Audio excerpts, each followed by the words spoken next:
So, dear colleagues, good morning and welcome back to my stream.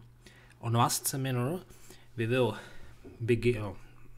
We began with the interpretation of Dante's Divine Comedy, and today we will proceed with the third and fourth canto of this masterpiece of the Dante's masterpiece. But first, let's return to the last seminar. I have prepared for you some question. So, the first one, what is the main theme of Divine Comedy? Why does Dante write this work?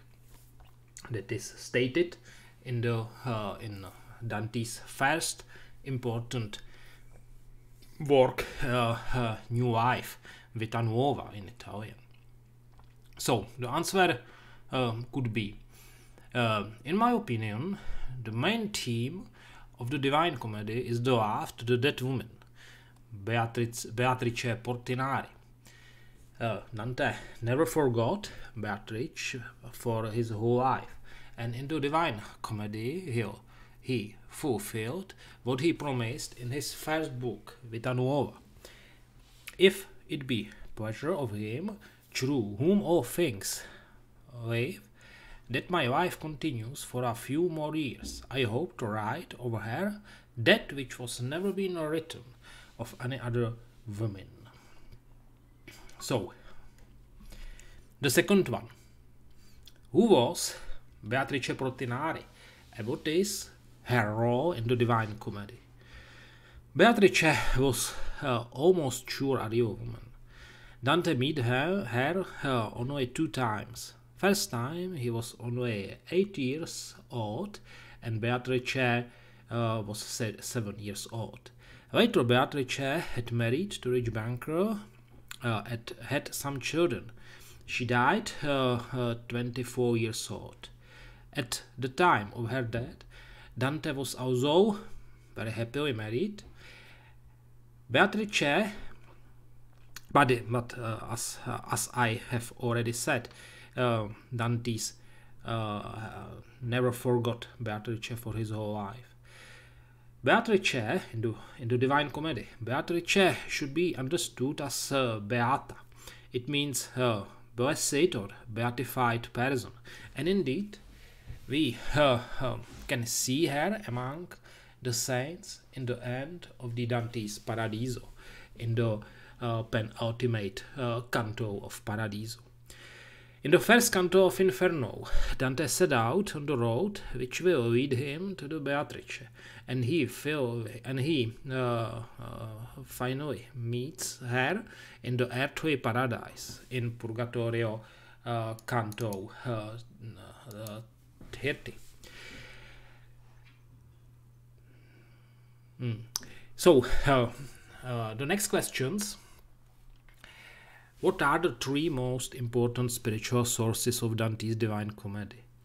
There are 3 main sources of this work. In the first place, the scholastic, especially Thomistic, and also Aristotelian philosophy should be mentioned. Many canti can be understood as the scholastic questiones in the form of poem. The second source is the Franciscan spirituality and Franciscan mystic. And finally, Dante was very deeply interested and influenced with the ancient culture, especially Latin poetry of Virgilian style. So, the 4th questions: why could be a ladder or a staircase, or maybe golden chain of being a suitable symbol of the whole Divine Comedy? According to Dante, whole God's creation can be understood as the ladder or staircase. In Italian scale, or more precisely as the golden chain of being, as known from Neoplatonism. Dante is ascending on this ladder or staircase during the whole Divine Comedy, step by step, and this way he, as it were, recapitulating in the opposite direction the God's creating act. So, and let's proceed with next question.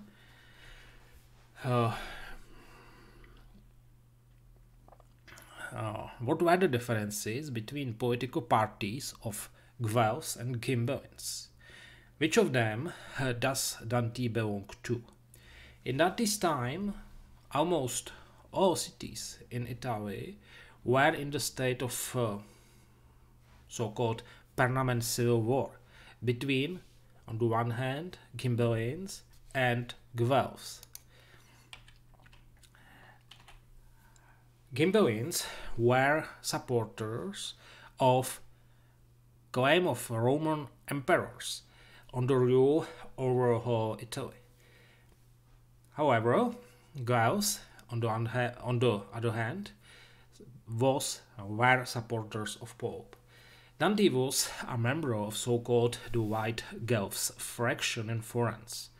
The Guelphs party in Florence was split on White Guelphs, which was ardent supporters of the independence of Florence, and the so-called Black Guelphs, which tried to secure Florence's might and welfare by the alliance with Pope and French royal house of Anjou. What was Dante's greatest misfortune in his life, and what were its main causes? From Dante's point of view, the rapid commercialization connected with banking and above all usury lending money at very high interest rates, as well as moral decline of papacy, were the main causes of his personal tragedy, which was his expulsion from Florence and lifelong banishment in the year 1301. So, another slide. How does the beginning of the first canto of Inferno differ from usual beginning of great classical poem? The first canto lacks two almost compulsory parts which every serious classic poem would have contained. Firstly, it lacks so-called exordium, in Latin beginning, containing invocations of muses. Dante invokes the muses elsewhere in Divine Comedy. Nonetheless, the comedy as a whole is not attributed to them. It is the work of Dante genius, or Dante himself. In addition, the so-called captatio benevolentiae is also missing. Captatio benevolentiae was the part of poem which sought to win the prize or approval of his listeners, of his listeners. In classical tradition, the captatio benevolentiae was obligatory part of poem. Dante goes straight to the point, and that is very unusual. What does the symbol of the dark forest in first canto of Divine Comedy mean? The dark forest is an expression of spiritual crisis that Dante was experiencing in that time. Moreover, to make one's way through a dense forest is the traditional image of conquering a beloved woman in the tradition of courtly love. Finally, the dense forest is also a common camouflage, which covers the entrance to the underworld, to Hades. Next one. What are two leading symbols of the life crisis in the first canto of Inferno? Among the motif of dark forest, it is the motif of shipwreck, as presented in first part of first canto. So, next question. Provide at least two interpretations of the motif of three beasts: leopard, lion, she-wolf, and counter it by Dante in the first canto of Inferno. It could be an allegory of a triple division of hell. She-wolf can be a lust, lion, violence, and leopard, deceit.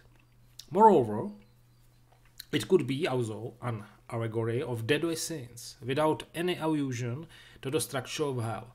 The leopard should be lust, lion pride, and she-wolf lechery. And finally, it should be also an allegory of Dante's enemies. A leopard would be Dante's enemies in Florence, the lion, the royal court of France, and the worst of all, the she-wolf, that is the Roman papacy. The wolf, as you maybe know, is ancient symbol of Rome. In my opinion, the last explanation of allegory is most probable. So, why is the date, the March, the 21st, so important to Divine Comedy? March the 21st is the date of so-called spring equinox. And in medieval astrology, it was assumed as the day of the creation of the sun. Moreover, the spring equinox is celebrated as the Annunciation, the feast of Annunciation, and the conception of Christ. It is 9 months before Christmas. At the same day, the beginning of the new year used to be celebrated in the medieval Florence. And finally, the spring equinox determines when Christian Easter could be celebrated. So, following next question, explain the correspondence between the storyline of Divine Comedy and the liturgy of Christian Easter. Dante began his trip on Maundy Thursday evening. According to church tradition, Jesus descended to the hell after his crucifixion, and so did Dante in his comedy. Dante's ascent from hell begins on the Sunday Easter morning. That is precisely at the moment when Christ's resurrection used to be celebrated in the liturgy of Christian Easter. So, the last two questions explain the role of Virgil in Divine Comedy. Excuse me, it should be 2 questions. Virgil is the master as well as the author for Dante. That is, author is the one who has authority. Virgil is the one who has influence on someone, on Dante's, and is able to influence or shape Dante's opinions. Virgil is Dante's guide, and he will guide him through hell and purgatory as far as the threshold of earthly paradise. But we will see that he cannot continue further because he is a pagan. And the last question: who are the best candidates for the Greyhound in first Inferno, in first canto of Inferno. The most likely candidates are Can Grande della Scala. He was the leader of Verona Ghibellines, descendant of noble family who offered shelter to Dante during his exile. Moreover, the word can means dog or hound in Tuscanian dialect. The other candidate, in my opinion, the more probable candidate is the Emperor Henry VII of Luxembourg, on which Dante reposed his political hopes, namely hopes for his return to Florence. So, it is all from a short summary of last seminar, and now we could turn our attention to the third and fourth canto of Divine Comedy. First, it is necessary to define what the term sin means. The sin is important tool for structure of Dante's Hell and for the structure of third and fourth canto also. The common essence of all sins in Christian tradition is the lack of love for God or also for good. The traditional catechetical definition is the conscious and deliberate transgression against the divine law in an important matter. In the West, traditionally, there are 7 so-called major or deadly sins. These are not the most serious sins, but have some potential to be the cause of others, of other sins. They are, as it were, virulent. These are pride, greed, lust, envy, gluttony, wrath, and sloth. These are the 7 cardinal of deadly sins of Western Christian tradition. Hell, and as we will see, purgatory as well, are structured according to grievousness of sins. The more grievous sins, the deeper the sinner is in the hell. The degree of grievousness of sin does not coincide with the seriousness of its criminal offense. For example, a traitor who only harms his fellow man, although his offense against God is only indirect, is nevertheless a more grievous sinner than one who commits open violence against God, as for example blasphemists or heretics. And the traitor is lower in the lower part of hell than, for example, blasphemist or heretic. As we have already knew, Dante's hell is the inverted cone located beneath Jerusalem and reaching the center of the earth. It consists from anti-hell, as it were, anti-chamber of hell, and 9 circles. The first 5 circles are the upper hell, the remaining the lower hell. The limbus, so-called limbus, is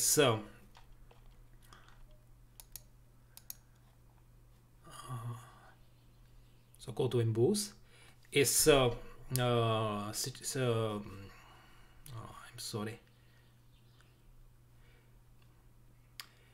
The limbus is situated in the first circle, where only original sin is punished.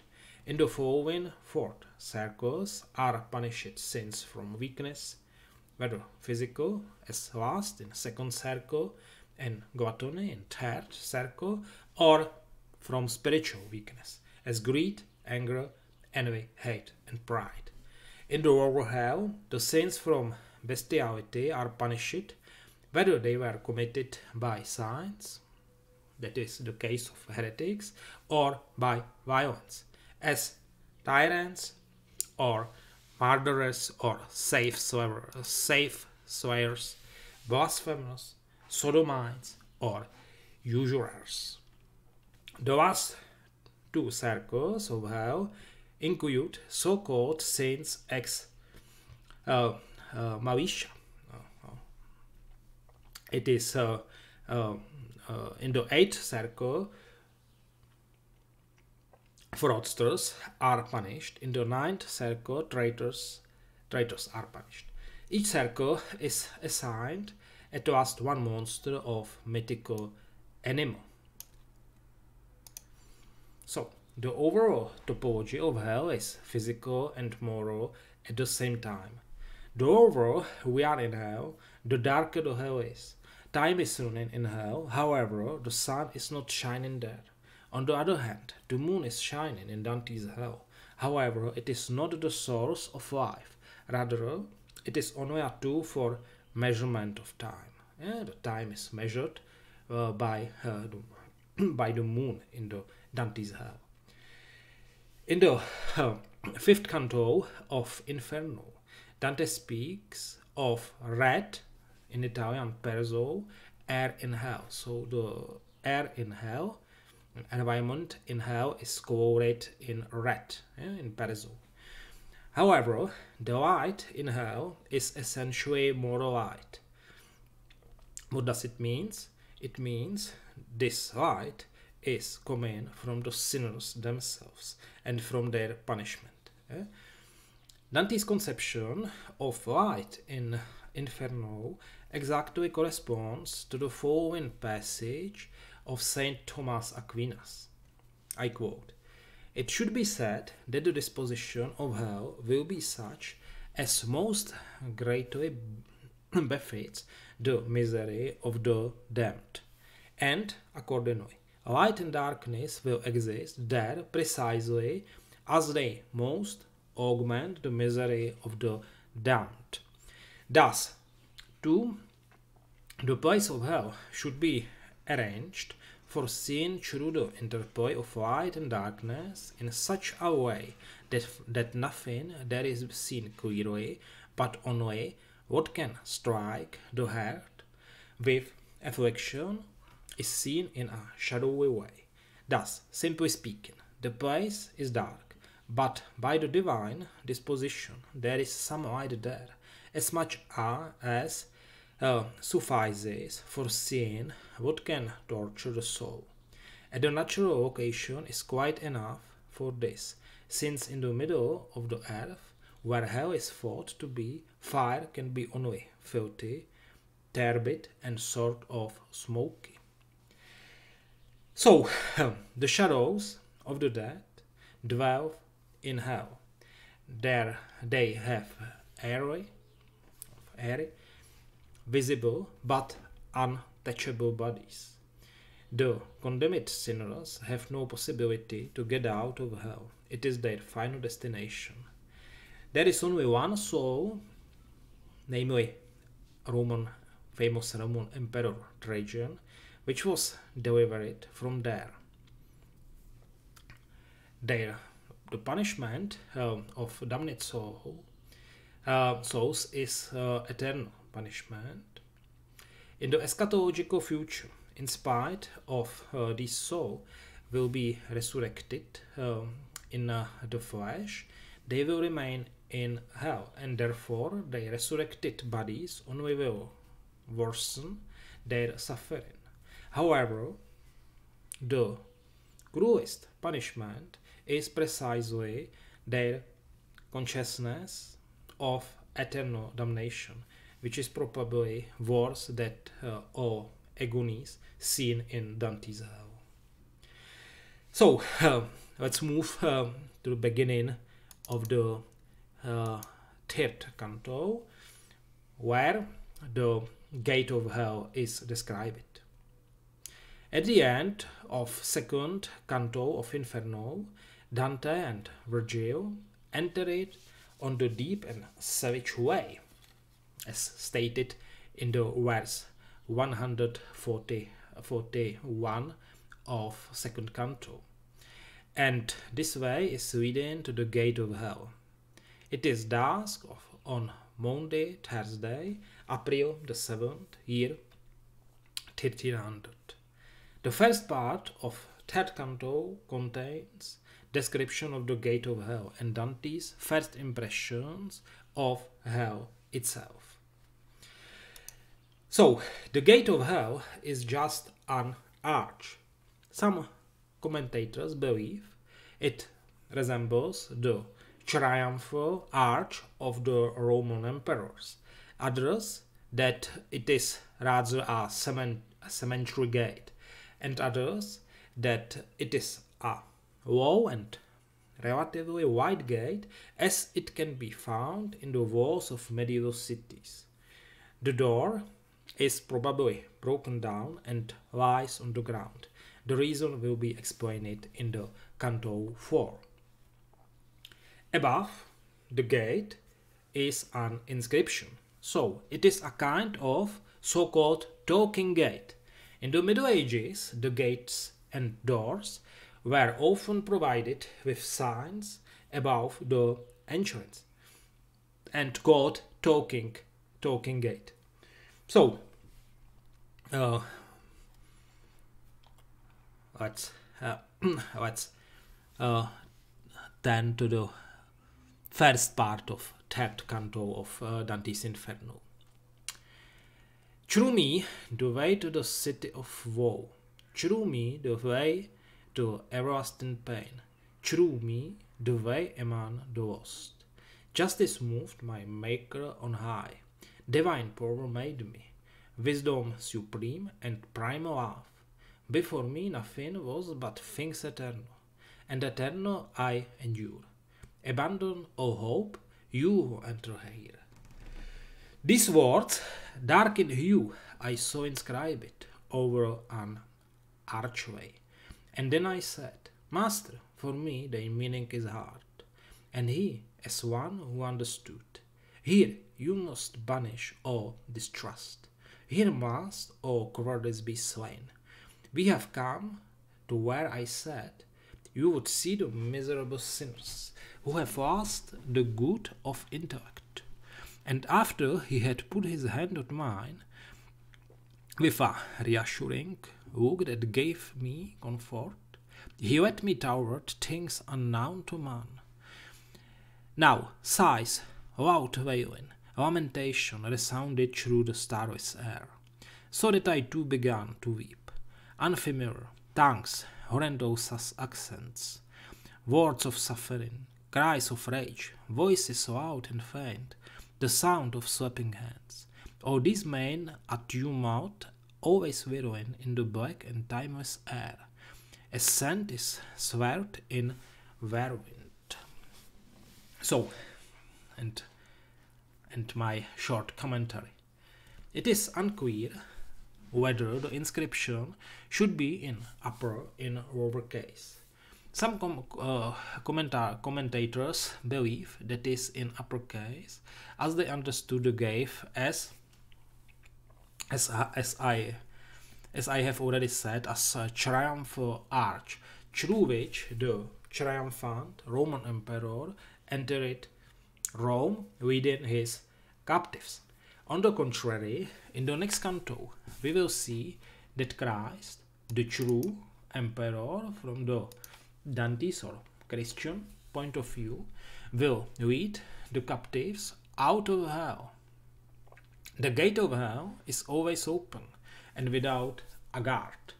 There is no problem to get inside, to get to hell. On the other hand, the gate of purgatory is closed, guarded by an angel, and it is not easy at all to get there, to get to purgatory. Dante will be transferred to purgatory by Saint Lucia. Heavens do not have a gate at all. Saved man will rise there if his condition is appropriate, if his condition corresponds. Dante does not specify where the entrance to hell is. However, we would expect to be located under Jerusalem. Hell is described as a city. In first verse, "Through me the way to city of woe." And we will see the Dante's heaven is city as well. Dante was undoubtedly inspired by Saint Augustine's work De Civitas Dei.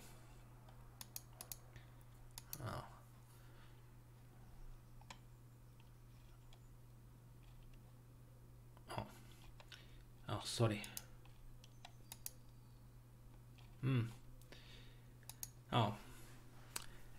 Here Saint Augustine, important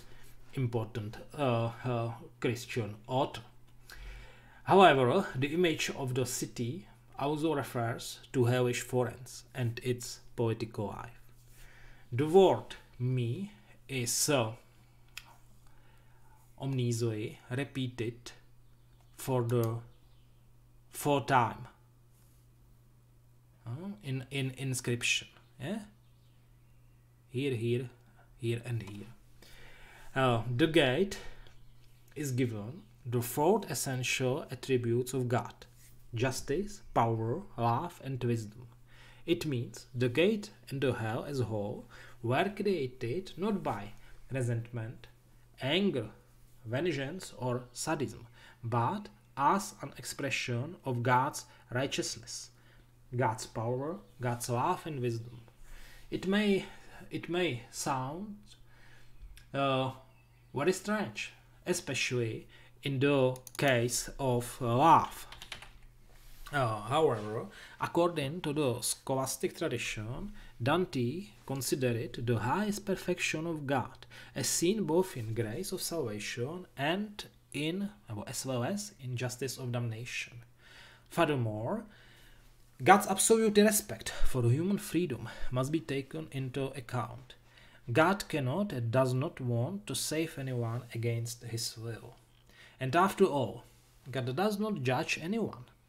In the Christian tradition, man judges himself. How it is possible? From Christian point of view, the essence of human being is love.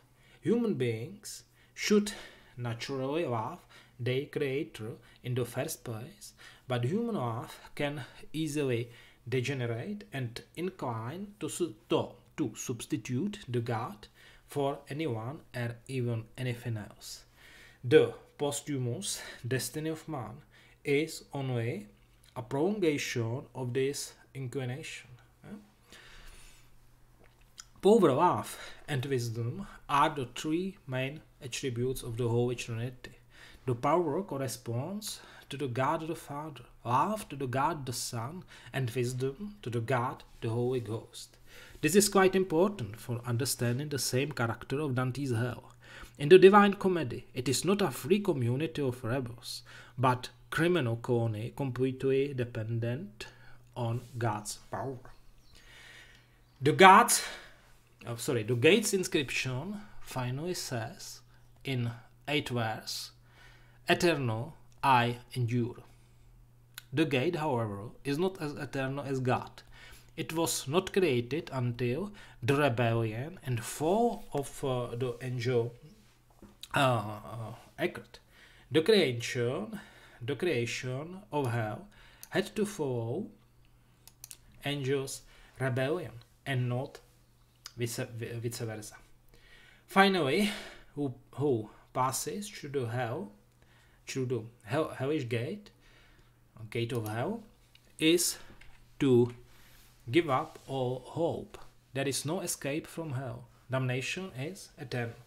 Notice, Dante didn't understand the inscription and he was confused and frightened. So he need Virgil's interpretation of this. In verses 22 to 30, Dante's first impression of hell is given. This impression is auditory, not visual. His eyes are not adjusted or accommodated to darkness yet. What could he hear? The jumble or cacophony of sounds and languages. It is probably an allusion to the Tower of Babel, as known from the Old Testament book Genesis. Furthermore, the language spoken by the damned corresponds to their condition. Dante can hear broken, non-articulated animal sounds. At the same time, Dante can hear weeping, crying, wailing. That is all the sounds that can express human pain and grief. This includes also clapping. In verse 27 is stated the sound of slapping hands. It may sound strange because we understand clapping as a gesture of praise or approval. However, from Dante, it is a gesture of grief. The sound that occurs when people beat their breast by hands, especially the women in the South Europe, in Greece or Italy,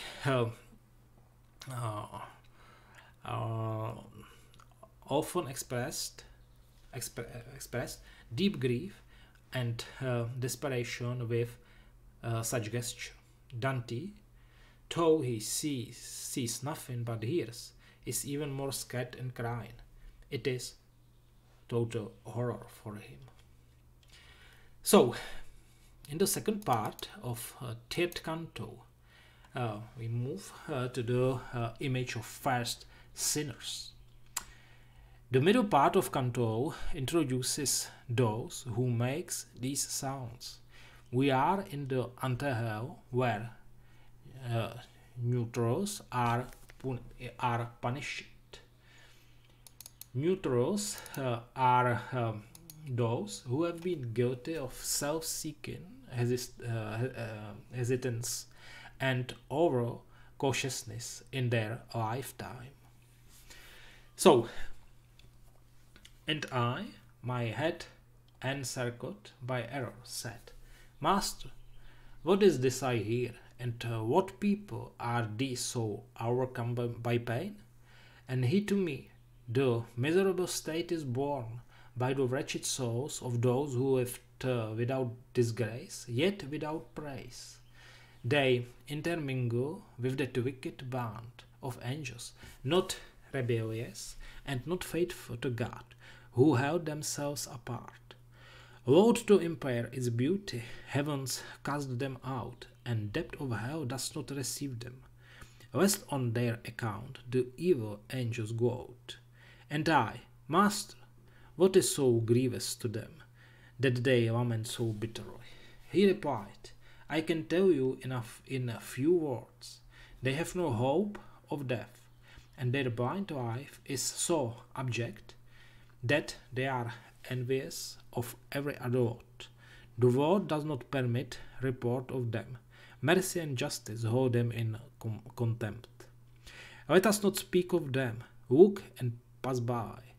And I, O eyes, saw a whirling banner that ran so fast it seemed as thought it never could find rest.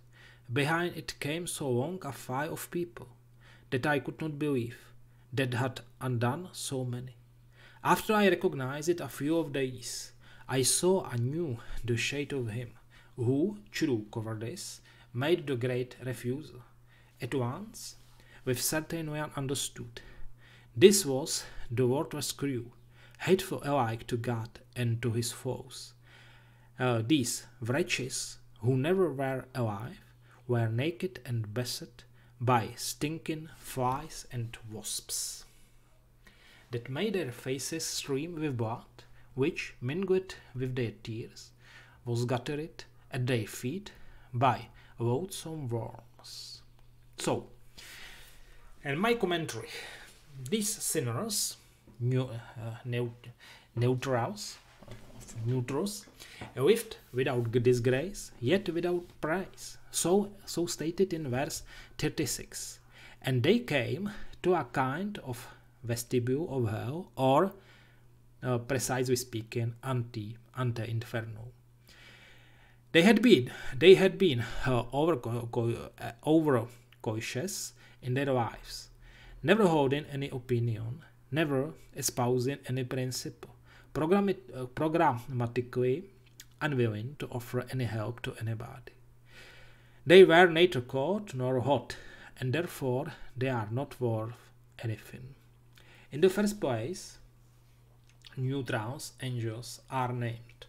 The context is the well-known passage from the book of Apocalypse about the rebellion of angels. In the book of Revelation, chapter 12 is stated, and war broke out in heaven. Michael and his angels fought against the dragon. The dragon and his angels fought back, but they were defeated, and there were no longer any place for them in heaven. So, however, we can find nothing indicated that some angels stand aside in the battle. There is no consensus among scholars whether the conception of neutral angels is Dante's original idea, or there was some medieval tradition of angels they didn't fight on either side. In addition to the angels, there are also humans in the antehell. Although they are in the highest region of hell, their punishment is worsened by a kind of total social exclusion. They are envious and hateful to the other sinners in hell. Therefore, they are expelled not only from heaven, but even from the hell itself. In the second half of this section, there is the first description of infernal punishment. Those who never wanted to join any party must forever follow a warning banner in verse 42. So constantly changing its direction. Therefore, they are forced to do just what they do not dare to do in their lives, to follow something. In the hell, they are forced to take the completely opposite position. Notice, there is no sign on this hellish banner, and no one is holding it. It is parody of a military flag, which is erected for the sake of army to follow him. Such way, the soldiers know who they follow, for what they are fighting. On the contrary, the sinners in the ante-hell don't know it, they just follow. It is the harshest possible expression of their indecisiveness. So, generally speaking, there are two major categories of the punishments in Dante's hell. The first one we have just analyzed, and it can be called antithesis of guilt.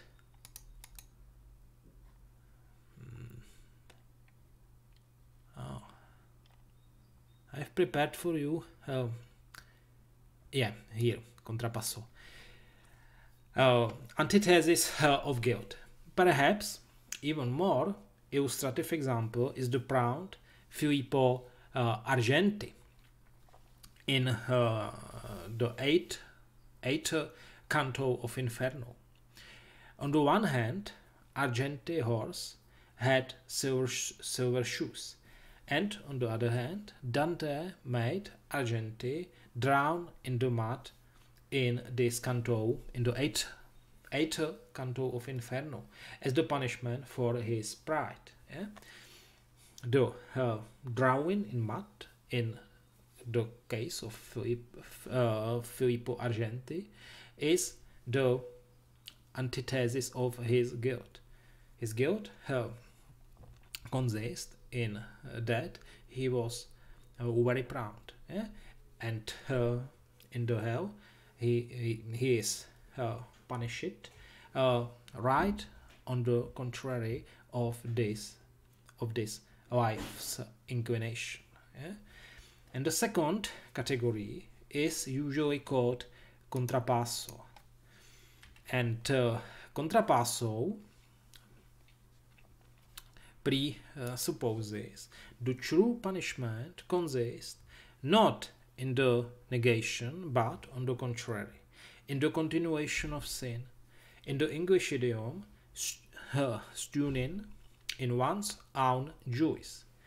Contrapasso is a mixture of opposites and similarities to the moral behavior of sinners. Typical example of the contrapasso is the punishment of the Bertrand de Born. During Bertrand de Born is the punishment of Bertrand de Born is described in the 28th canto of Inferno, and Bertrand de Born was famous troubadour, and also the quite influenced person in the poetic of English royal court. And during his life, Bertrand de Born was responsible for devastating split between English King Henry II and his son. And as his punishment, the body of Bertrand de Born is cut into multiple pieces in the Inferno 28th canto of Inferno. So that is the basic tenet of contrapasso, stewing in one's one joys. Among the sinners, as can be seen in third canto of Inferno, is one who, through cowardice, made the great refusal. That is the verse in the verse 60. And the identity of this man is, however, unclear.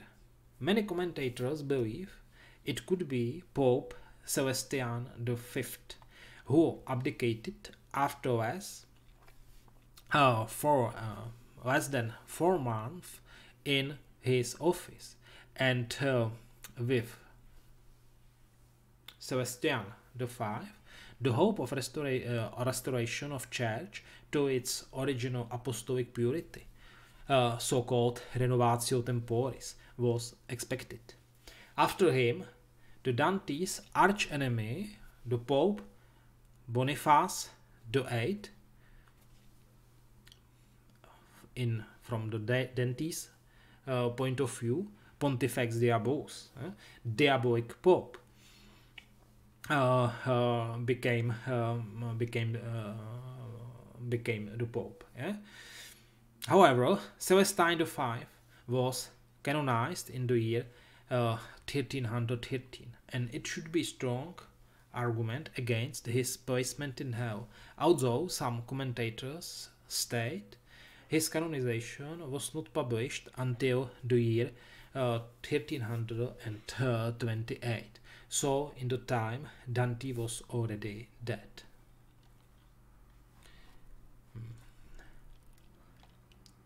Another kind of internal punishment is shown in the verses 64 to 69.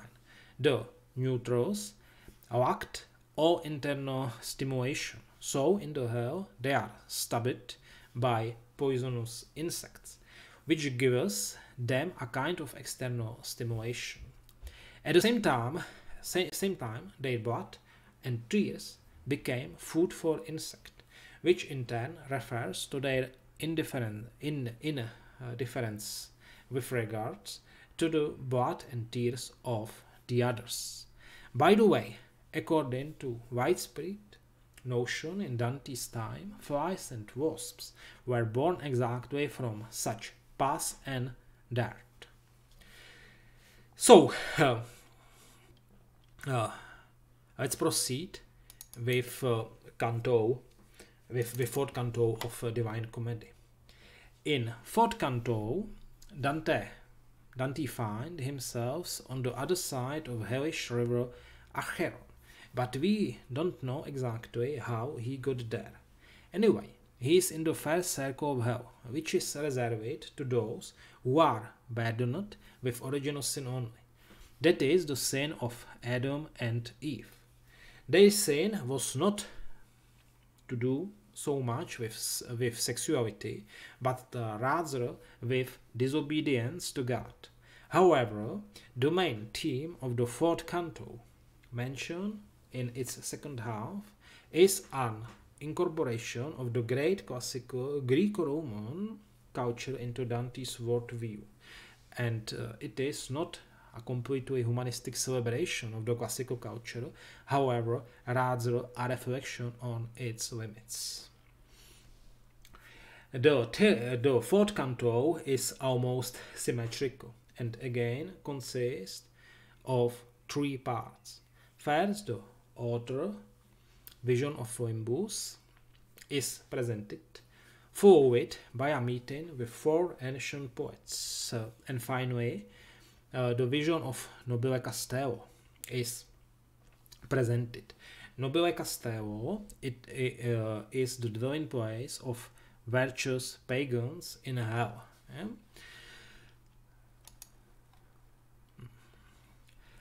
So let's turn our attention to the first part of fourth canto of Dante's Inferno. A heavy thunderclap broke my deep sleep, so that I started up like one shaken awake by force. With rested eyes I stood and looked about me, then fixed my gaze to make out where I was. I found myself upon the brink of an abyss of suffering, filled with the roar of endless woe. It was full of vapor, dark and deep. Straining my eyes toward the bottom, I could see nothing. Now let us descend into the blind world down there, began the poet, gun pale.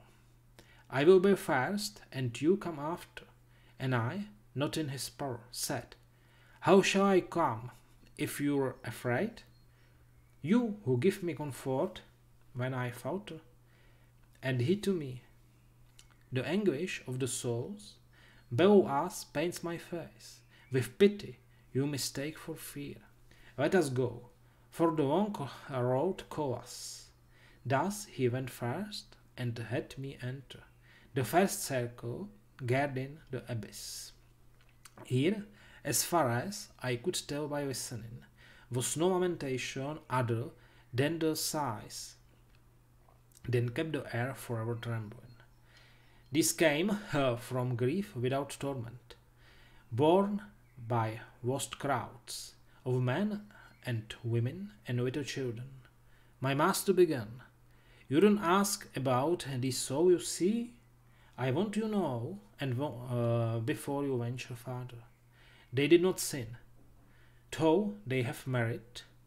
That is not enough, for they were unbaptized, denied the gateway to the faith then you profess. And if they lived before the Christians lived, they did not worship God aright, and among these I'm one. For such defect, and for no other fault, we are lost and afflicted, but in this, that without hope we live in longing. When I understood, great sadness seized my heart, for then I knew that beings of great worth were here suspended in this limbo. Tell me, master, tell me, sir, I began, seeing assurance in the faith, and conquers every doubt. Did ever anyone, either by his own or by another's merit, go forth from here and rise to blessedness? And he who understood my coward speech, I was new to this condition when I saw a mighty one descend, crowned with the sign of victory. Out of our midst he plucked the shade of our fierce parents, of Abel his son, of Noah, and of Moses, obedient in giving laws. The patriarch Abraham, David the king, Israel with his father and his sons, and with Rachel, from whom he served so long, as well as many others, and he made them blessed. And I would have you know, before this no human souls were saved. So, now the pilgrims entered the limbus. Entered the limbus. From Latin word for rim. No? Rim of hell. Limbus means rim of hell. The limbus is the dwelling place of those who have not committed any sin, only are burdened with the original sin. In Christian tradition, original sin can be only washed away by baptism. So all virtuous but unbaptized pagan has to be dwelling here, in the higher circle of hell. Medieval scholars generally agreed that there were two ways to the limbus, and therefore they distinguished two limbi. The first one was so-called limbus puerorum, that is the limbus of children, where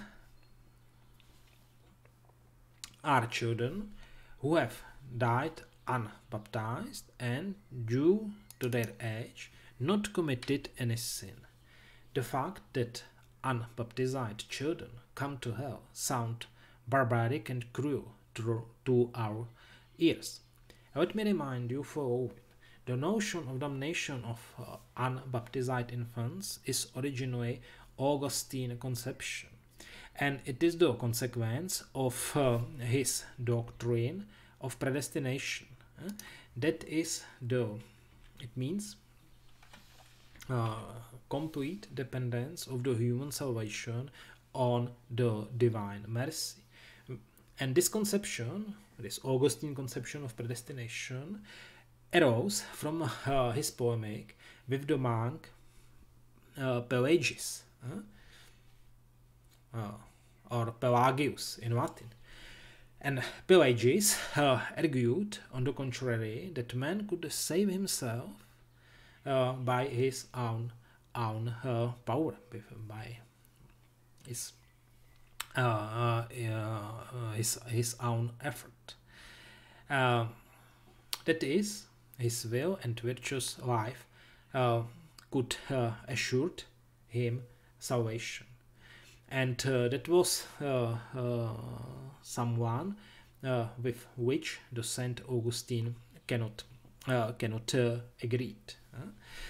Moreover, in the Christian tradition, there are different opinions about the fate of the unbaptized infants, and therefore, in the case of limbus puerorum, there is still no, to this day, there is no authoritative statement in the Catholic Church, nor is there any broad consensus about its existence or even status at all.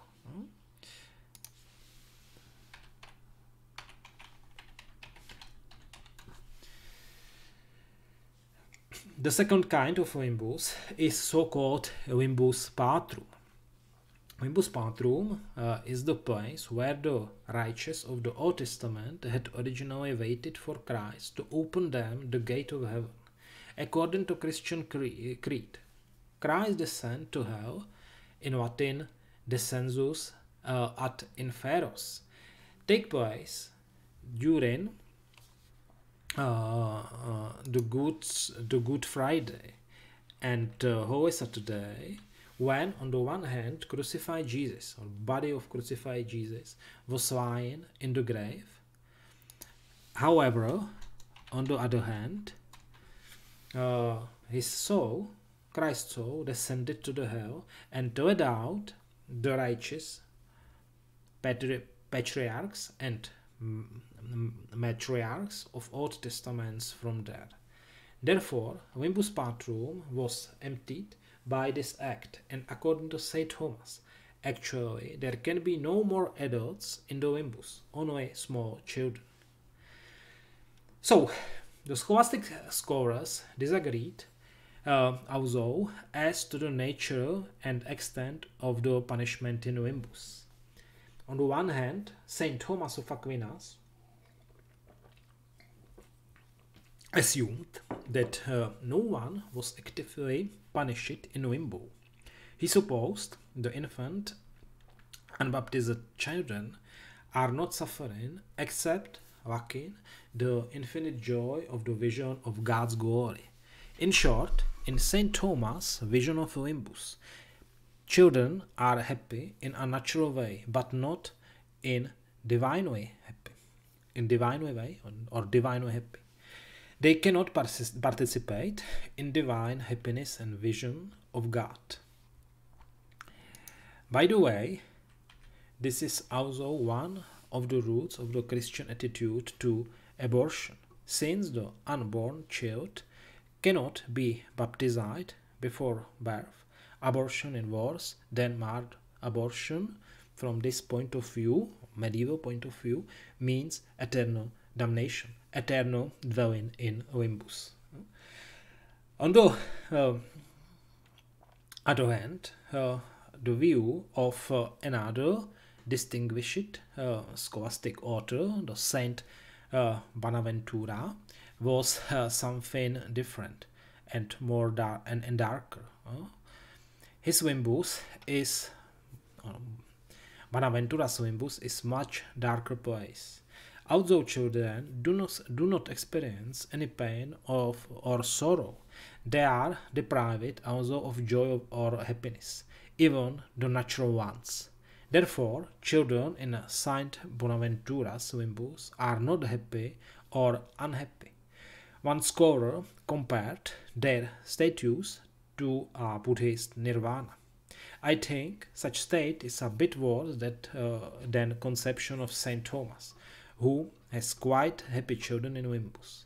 They are only not as happy as they could be. On the one hand, Dante's conception of limbus is surely inspired by Saint Thomas, as well as Saint Bonaventura. On the other hand, some traits are very specific and difficult to trace to any medieval tradition. There are only a few instances where Dante deviates significantly from his main doctrinal mentor Thomas Aquinas, as here. What are these differences? We have seen Dante has briefly mentioned the limbus puerorum. In verse 13, he speaks of man and woman and little children, and Spain calls attention to the limbus patrum in connection with Christ's descent to hell. In addition to the traditional two types of limbus, Dante introduces a third type, mentioned in the rest of the fourth canto. It is so-called limbus gentilium virtuosum. It means the limbus of virtuous pagans, and Dante was often criticized for it. According to scholastic tradition, after Christ's descent to hell, there should be no adults in limbus at all. On the other hand, it is quite curious. The canto is not much optimistic as to the salvation of pagans. For example, the famous scholastic author or theologue Abelard considered that at least some ancient pagans philosophers had come to knowledge of the Holy Trinity and Christ, and therefore they could be saved, although Saint Thomas himself admitted the salvation of pagans. However, Dante is very strict in these questions. The pagans had to dwell in limbo, and there is a appropriate part of limbo for them. Limbus gentilium virtuosum. And in spite of their virtuous lives, the pagans in Dante's Divine Comedy are definitely damned, or most part of them. There are some pagans, as we will see, who are saved, but these are only a few. Finally, as far as the character of Limbo is concerned, Dante is much more closer to Saint Bonaventura than Saint Thomas Aquinas. On the one hand, Dante emphasizes that there are no traditional hellish punishment in the limbus. There is no active torment. So in verse 26, Dante states, it was no lamentation other than the sighs that kept the air forever trembling. On the other hand, there is a kind of punishment in his limbo. According to verse 42, its inhabitants dwell here without hope, they live in longing. Therefore, the cardinal punishment in Dante's limbo is the desire for communion with God that can never be fulfilled. It is an eternal punishment, an eternal life of hopeless desire. For that reason, Dante's limbus is place of darkness and grief. See verse 28. These came from grief without torment. In the second part of this passage, the doctrine of Christ's descent to hell is discussed in details. So, Descensus Christi ad inferos, or the heroine, the hell in English, it means the routine of hell. It is evident that this concept is very important to whole Divine Comedy, in spite of it was quite new in Dante's time. Descensus Christi ad infernos, descent of Christ to the hell, became an article of Christian creed only in the years 1215. It was confirmed as the part of Christian creed only in the year 1274. Yeah? So during the Dante's lifetime, yeah? It was quite novelty. Yeah? Virgil gives the description of Christ's descensus ad inferos from his point of view. Virgil died in the year 19 before Christ, and it means he was in limbo for about 50 years before Christ descended into it. Virgil does not recognize Christ as his personal savior. He identifies Christ only as a powerful man who heralded the hell.